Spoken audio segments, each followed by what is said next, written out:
Bible Training Institute course on the teachings of the church, and part of lesson 11 deals with swearing. And at the bottom of page 95, there's a paragraph that states, "Grace and truth are the guiding factors for the Church of God in these last days, not the law of Moses, nor religious persuasions of men." Thou shalt not swear is not one of the 10 Commandments, but is certainly a divine principle to which the church, in honor to God, willingly submits.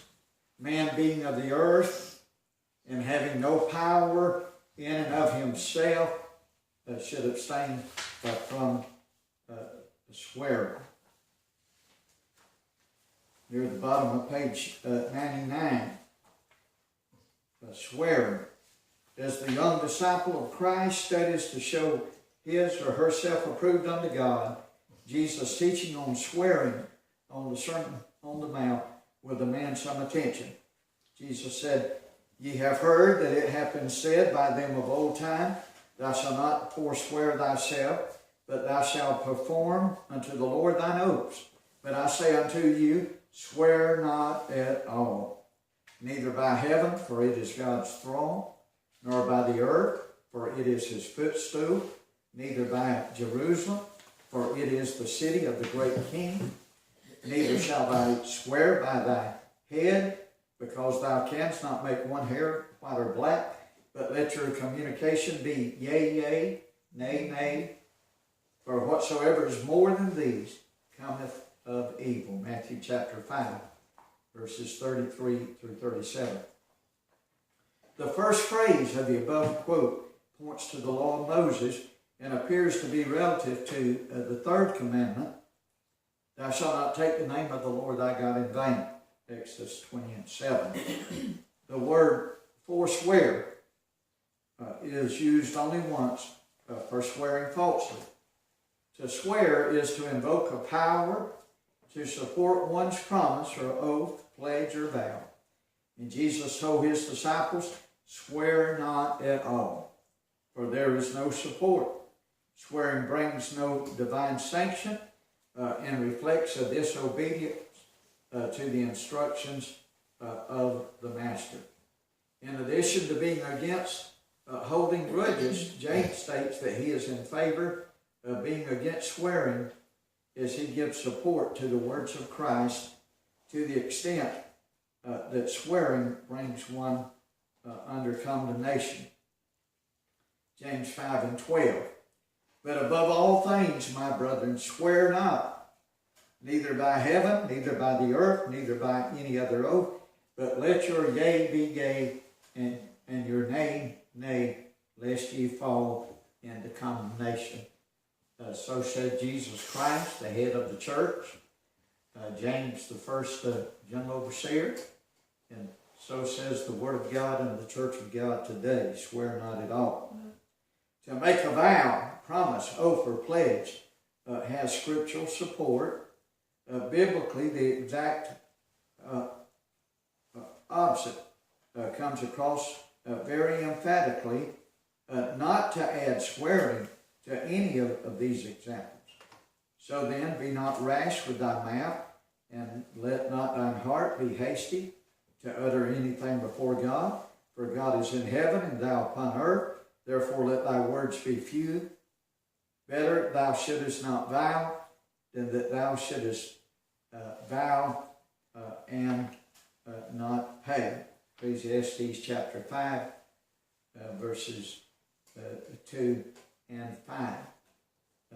So even in the promises that we make, there should be the part of it,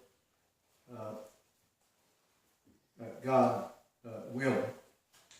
We can't boast of tomorrow. We don't know what a day may bring forth.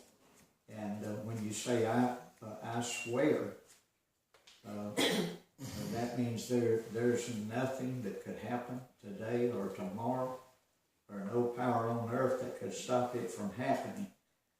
Well, that's almost like laying a claim on deity. Now, certainly, we're to be honest and truthful. Let our yea be yea and our nay be nay. But we don't have to appeal to some power greater than ourselves, or even to our own power as though we were divine. The above verses speak to the need for the disciple to judge carefully the making of a vow or promise or oath, for such are always made in the presence of the Lord. In more than a few countries of the world, oaths of office and allegiance to one's country are often required for certain situations.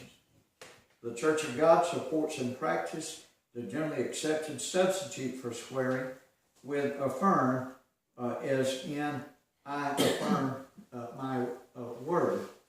Now, I believe at one time it was common in the States that they would ask you to swear, and then you would have to take the initiative and say, no, I won't swear, contrary to my religion, but I will affirm it. But now, usually, they will say, do you affirm or swear? Mm-hmm. And so you can answer in the affirmative. In the 13th Assembly, the question was raised, can we be compelled by the laws to hold up our hand and swear in court? And the answer was given, no. The law provides that we can affirm without holding up our hand. That was in the 13th Assembly, 1917. Taking the name of the Lord in vain is relative to swearing for an oath, is that area of language commonly referred to as cursing and swearing. Peter was guilty of such, and Paul wrote to Timothy about it. Then began he, that's Peter, to curse and to swear, saying, I know not the man. And immediately the cock crew. Matthew 26:74.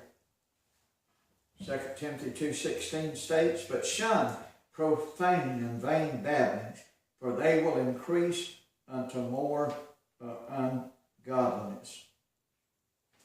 Now, when God made a promise to Abraham, because he could swear by no greater, he swore by himself.